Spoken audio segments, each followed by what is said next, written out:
다윗이 그 마음에 생각하기를 내가 후일에는 사울의 손에 붙잡히리니 블레셋 사람들의 땅으로 피하여 들어가는 것이 좋으리로다. 사울이 이스라엘 온 영토 내에서 다시 나를 찾다가 단념하리니 내가 그의 손에서 벗어나리라. 다윗이 일어나 함께 있는 사람 600명과 더불어 가드왕 마옥의 아들 아기스에게로 건너가니라. 다윗과 그의 사람들이 저마다 가족을 거느리고 가드에서 아기스와 동거하였는데 다윗이 그의 두 아내 이스라엘 여자 아히노함과 나발의 아내였던 갈멜 여자 아비가일과 함께 하였더니 다윗이 가드에 도망한 것을 어떤 사람이 사울에게 전하매 사울이 다시는 그를 수색하지 아니하니라. 다윗이 아기스에게 이르되 바라건대 내가 당신께 은혜를 입었다면 지방 성읍 가운데 한 곳을 내게 주어 내가 살게 하소서. 당신의 종이 어찌 당신과 함께 왕도에 살리이까? 아기스가 그날에 시글락을 그에게 주었으므로 시글락이 오늘까지 유다 왕에게 속하니라. 다윗이 블레셋 사람들의 지방에 산 날 수는 1년 4개월이었더라. 다윗과 그의 사람들이 올라가서 그술 사람과 기르스 사람과 아말렉 사람을 침노하였으니 그들은 옛적부터 술과 애굽 땅으로 진행하는 지방의 주민이라. 다윗이 그 땅을 쳐서 남녀를 살려두지 아니하고 양과 소와 나귀와 낙타와 의복을 빼앗아 가지고 돌아와 아기스에게 이르매 아기스가 이르되 너희가 오늘은 누구를 침노하였느냐? 다윗이 이르되 유다 네겝과 여라무엘 사람의 네겝과 겐 사람의 네겝이니이다. 다윗이 그 남녀를 살려서 가드로 데려가지 아니한 것은 그의 생각에 그들이 우리에게 대하여 이르기를 다윗이 행한 일이 이러하니라 하여 블레셋 사람들의 지방에 거주하는 동안에 이같이 행하는 습관이 있었다 할까 두려워함이었더라. 아기스가 다윗을 믿고 말하기를 다윗이 자기 백성 이스라엘에게 심히 미움을 받게 되었으니 그는 영원히 내 부하가 되리라 하고 생각하니라. 그때 블레셋 사람들이 이스라엘과 싸우려고 군대를 모집한지라. 아기스가 다윗에게 이르되 너는 밝히 알라. 너와 네 사람들이 나와 함께 나가서 군대에 참가할 것이니라. 그러면 당신의 종이 행할 바를 아시리이다. 그러면 내가 너를 영원히 내 머리 지키는 자를 삼으리라. 자, 이제 오늘 사무엘상 27장, 이제 26장에 보면 아주 극적인 사건이 등장을 합니다. 그것은 이제 10광야, 이스라엘의 이제 10광야에서 다윗이 피신해 있을 때 사울이 다윗을 또 죽이려고 이제 쫓아오게 되죠. 그때 다윗이 그의 부하와 함께 한밤중에 몰래 사울의 진영에 들어가서 사울의 물병과 창을 빼앗아 옵니다. 그러면서 자신의 결백을 주장하죠. 나는 당신을 치려고 하는 것이 아니고 죽이려고 하는 것이 아닌데 왜 이렇게 나를 힘들게 합니까? 그러자 이때 사울이 26장 21절에 다윗에게 이렇게 고백을 합니다. 내가 범죄하였도다. 내 아들 다윗아 돌아오라. 내가 오늘 내 생명을 귀하게 여겼은즉 내가 다시는 너를 해하지 않을 테니 내가 어리석은 일을 하였으니 대단히 잘못되었도다. 그러니까 내가 미안하구나. 내가 너무 어리석었고 너무 잘못했구나. 그러니 너 이제 제발 돌아와라 이야기를 하죠. 그럼 이렇게 사울이 울면서 미안하다고 했던 게 저번에도 있었죠. 광야의 굴에 들어가서 몰래 사울의 옷자락을 베어서 보여줬더니 막 울면서 미안하다. 그때도 이제 그렇게 얘기를 합니다. 여러분, 사람이 미안하다는 말, 미안하면 미안한 대로 행동이 바뀌어야 되는데 여전히 행동은 바뀌지 않고 말로만 미안하다고 하면 그게 진심이 미안한 건지 아닌지 우리가 의심할 수밖에 없습니다. 자, 이렇게 해서 사울이 울면서 제발 돌아와라 라고 호소를 했고 다윗은 그 이야기를 들은 후에 오늘 말씀 1절에 깊이 생각을 했습니다. 과연 내가 돌아가는 것이 옳을까? 내 마음에 드는 생각은 뭐냐? 아니라는 거죠. 1절에 후일에는 이렇게 돼 있죠. 후일이라는 말은 조만간 이런 뜻입니다. 조만간 내가 사울의 손에 붙잡히리니, 자, 사울이 나를 반드시 붙잡을 테니 내가 블레셋 사람의 땅으로 피하여 들어가는 것이 좋으리라. 자, 이거는 다윗이 1절에 스스로 생각하는 겁니다. 스스로 생각하는 것. 그러니까 직감적으로 이러다가 내가 죽겠구나. 이미 이 10광야를 수없이 뒤지면서 사울이 이렇게 있고 내가 숨고 도망다니고 하는 패턴을 이제 어느 정도 익혔을 텐데 자칫하면 잡힐 수 있겠구나 하는 불안감이 있는 것이죠. 사실 여러분 이럴 때 기도하면 참 좋습니다. 근데 여기 보면은 다윗이 기도했다는 흔적이 나오지를 않죠. 그리고 고민을 하다가 어떻게 하느냐? 블레셋 이방의 땅에 들어가게 됩니다. 자, 그래서 다윗이 자기를 따르는 사람 600명과 함께 블레셋의 5방백 중에 하나인 이 가드. 여러분 이 가드는 이제 골리앗이 가드 사람이었죠. 골리앗의 고향 이 가드로 들어갑니다. 그래서 가드 왕 마옥의 아들 아기스에게로 건너가니라 그러죠. 가드 왕 아기스에게로 갑니다. 자, 다윗과 그의 사람들이 저마다 가족을 거느리고 가드에서 이 아기스와 동거하였는데, 자, 3절에 동거했다는 말은 아기스의 녹을 받아 먹고 아기스의 부하로 살아갔는데 이런 뜻이죠. 자, 이때 다윗의 두 아내가 함께 했고 4절에 다윗이 가드로 도망갔다라는 것을 사울에게 누가 보고하니까 사울이 다시는 그를 수색하지 아니하니라 그러죠. 정말 다윗의 직감대로 사울이 마음에 다윗을 추격하려는 마음을 단념해버립니다. 블레셋에 갔으니까 이제 완전히 우리를 배반했구나. 그리고 배반했으면 어떻게 됩니까? 왕이 사울을 대신해서 사울 왕위를 이어갈 자격이 완전히 상실됐다고 생각을 하겠죠. 그러니까 절로 갔으니까 다시 왕을 넘볼 일은 없고 자격 미달이구나. 안 되겠다. 그리고서는 이제 단념을 한 것이죠.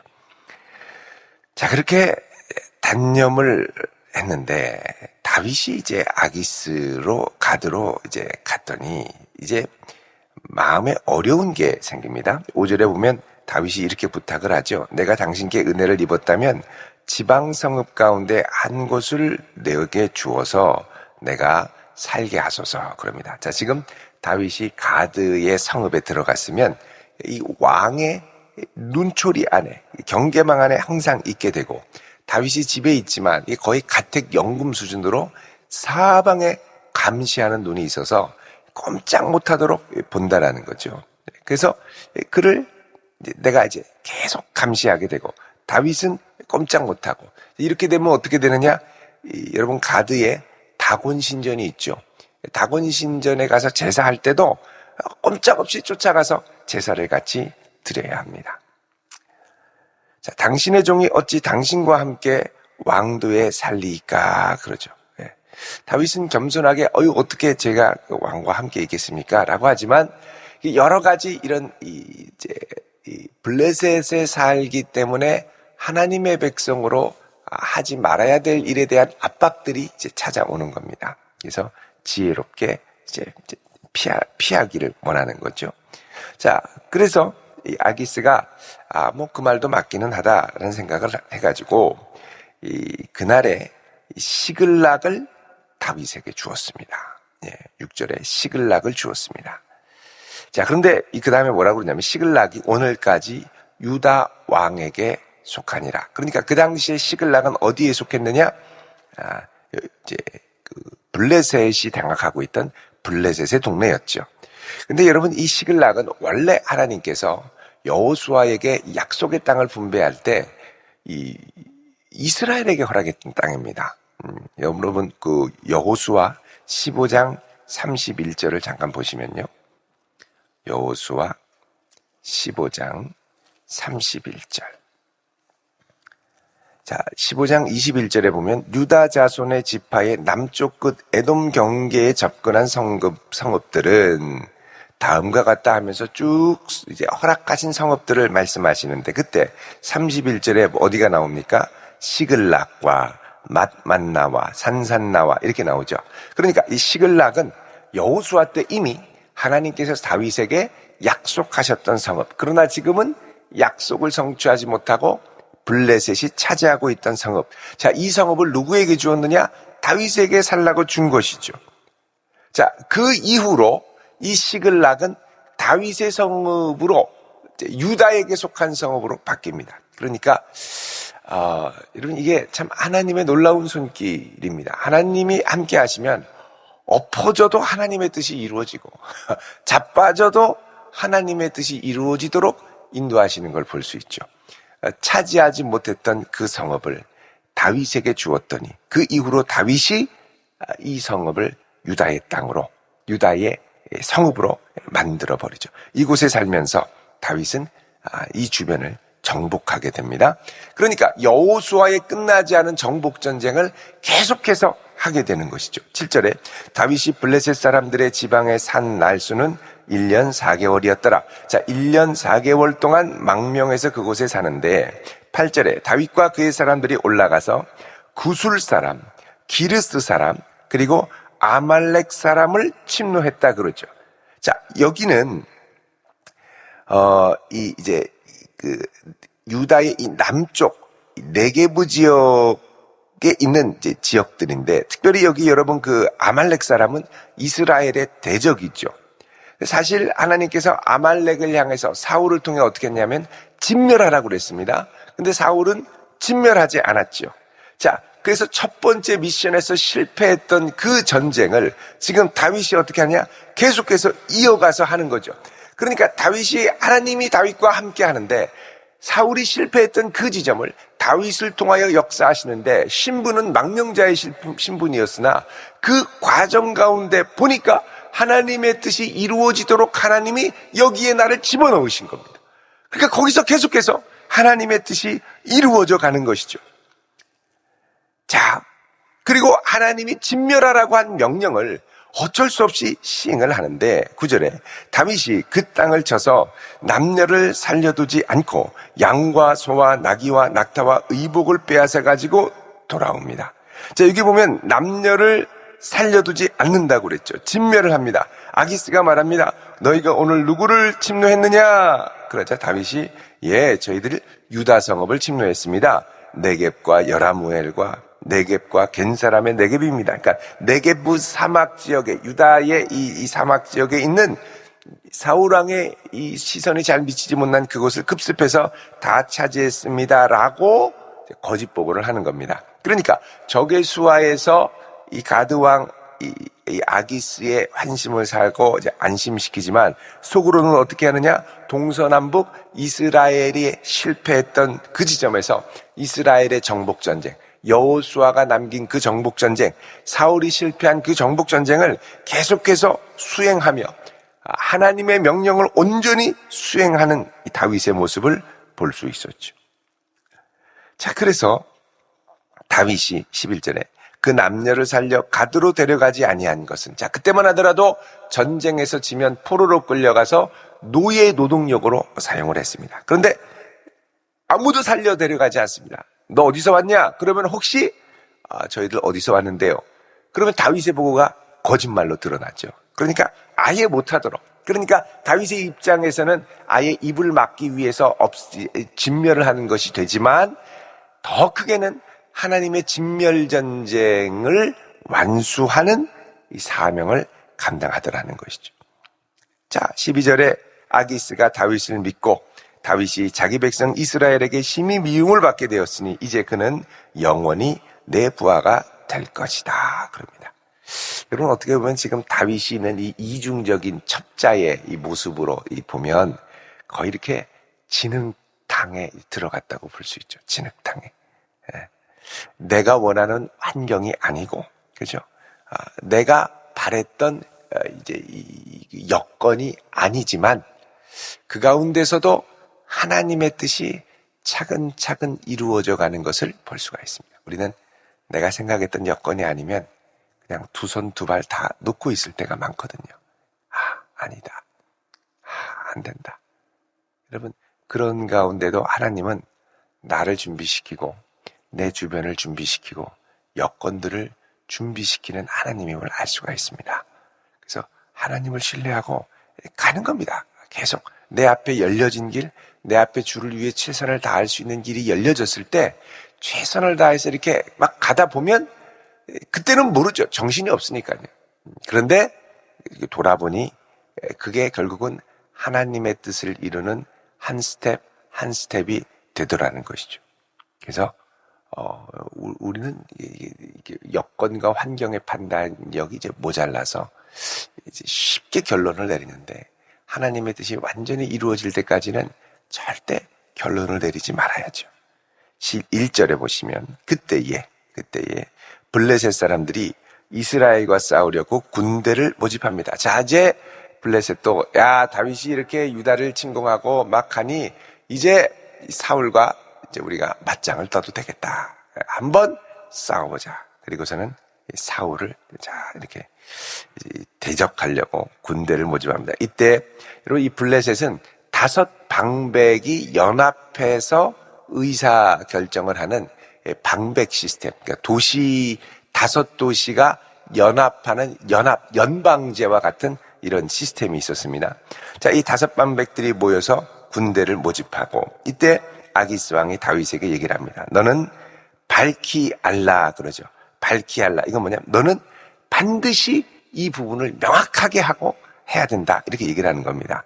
너의 사람들이, 너를 따르는 600명의 부하들이 나와 함께 나가서 블레셋 군대에 참가할 것입니다. 이렇게 얘기를 하죠. 그러니까는 공식적으로 너의 존재를 이스라엘에 대적하는 자로 드러내서 가서 싸우자. 이렇게 얘기합니다. 다윗이 아기스에게 얘기를 합니다. 그러면 당신의 종이 행할 바를 아시리이다. 말이 조금 어렵습니다. 당신의 종이 행할 바를 아시리이다. 여러분, 이게 뭡니까? 시키는 대로 제가 하겠습니다. 이런 말일까요? 아니면 제가 어떻게 할지는 그때 가서 보시지요. 이런 말일까요? 요게 지금 명확한 말이 아닙니다. 우리말로도 명확하지 않고 히브리 말로도 명확하지 않고. 그러니까 요거는 누가 아신다는 얘기냐면 하나님이 아십니다. 이런 표현입니다. 속으로는. 내가 거기 가서 어떻게 할지는, 정말 유다를 대적해서 싸울지 아니면 갑자기 돌아서서 블레셋을 어떻게 할지, 앞으로 내가 어떻게 행할지는 하나님이 아십니다. 하나님이 불가피한 싸움을 말려주실지도 모르고 싸우게 하실지도 모르지만 하나님이 아십니다. 하나님이 인도하시는 대로 하겠습니다. 이런 표현이죠. 우리가 너 이거 똑바로 안 해? 그럼 보통 어떻게 합니까? 네. 그렇게 대답하죠. 그리고서 자기 마음대로 한단 말이죠. 다윗도 너 반드시 가야 돼. 네 입장을 분명히 해라. 그랬더니 당신의 종이 행할 바를 아시리이다. 듣기로는 참가하겠구나 이렇게 생각하는데, 다윗은 주께서 아십니다. 이렇게 이제 대답을 하는 거죠. 다윗이 지금 어떻게 보면 코너에 몰려가는 겁니다. 왜냐하면 이스라엘 모든 백성 앞에 진짜 대적하는 장수로 나타나면 그 다음에 완전히 신뢰와 모든 게 추락하거든요. 자, 그러자 아기스가 다윗에게 내가 너를 영원히 내 머리 지키는 자를 삼으리라. 내 머리 지키는 자는 나의 경호대장, 가장 나의 가까운 측근으로 삼겠다. 이런 이제 어떻게 보면은 이 보상과 상급을 약속하는 것이죠. 자, 이렇게 약속을 하고 이제 큰 보상을 얘기하고 가자라고 얘기를 합니다. 자, 다윗이 참 이제 어려운 상황에 몰렸습니다. 진흙탕 가운데서도 하나님의 뜻이 성취되고 이제 가는데, 이제 자꾸 그렇게 하다 보니까 숨길 수 없는 상황으로 또 몰려가죠. 여러분, 우리가 내 뜻대로 되지 않을 때는 이상하게 코너로 자꾸 몰려다니는 일들이 발생합니다. 이렇게 하면 또 코너로 몰려가고, 저렇게 하면 또 코너로 몰려가고, 이렇게 쩌하면 내 이 속에 있는 이 모든 이게 다 드러내야 할 때로 이제 몰릴 때가 있죠. 정말 마음 곤란합니다. 여러분, 그때 하나님께 기도하십시오. 이거를 내가 드러내야 될지 말아야 될지, 정말 누구의 편에 설지, 어떻게 처신하는 건지 지혜로울지 다윗도 모르겠어요. 내가 어떻게 할지 모르겠을 때는 하나님이 개입해 주셔야만 사건 해결이 가능할 때입니다. 그럴 땐 기도해야죠. 하나님의 개입이 어떻게 놀랍게 나타나는지는 내일부터 또 계속이 됩니다. 그래서 우리 계속해서 묵상을 하도록 하겠습니다. 우리 기도드리겠습니다. 거룩하신 아버지 하나님, 우리가 원하는 대로 우리의 인생이 펼쳐지면 좋겠지만 우리가 원치 않는 대로 때로는 너무 압박이 가고 어쩔 수 없이 나를 숨기고 또 포장하고 위장하고 거짓 모습으로 나를 드러내야 할 때가 있음을 압니다. 주여, 지혜가 부족하오니 지혜를 주시고 부족하고 흠 많은 저희들을 통해서라도 오직 주의 뜻만이 이루어지기를 원하오니 주여 역사하시고 은혜를 더하여 주옵소서. 오늘 이 한날도 주께서 주시는 지혜로 담대히 나아가기 원하오니 주여 우리의 걸음을 인도하사 오직 주의 뜻만이 이루어지게 하시고 주의 영광만이 드러나게 하여 주옵소서. 예수 그리스도의 이름으로 기도드리옵나이다. 아멘.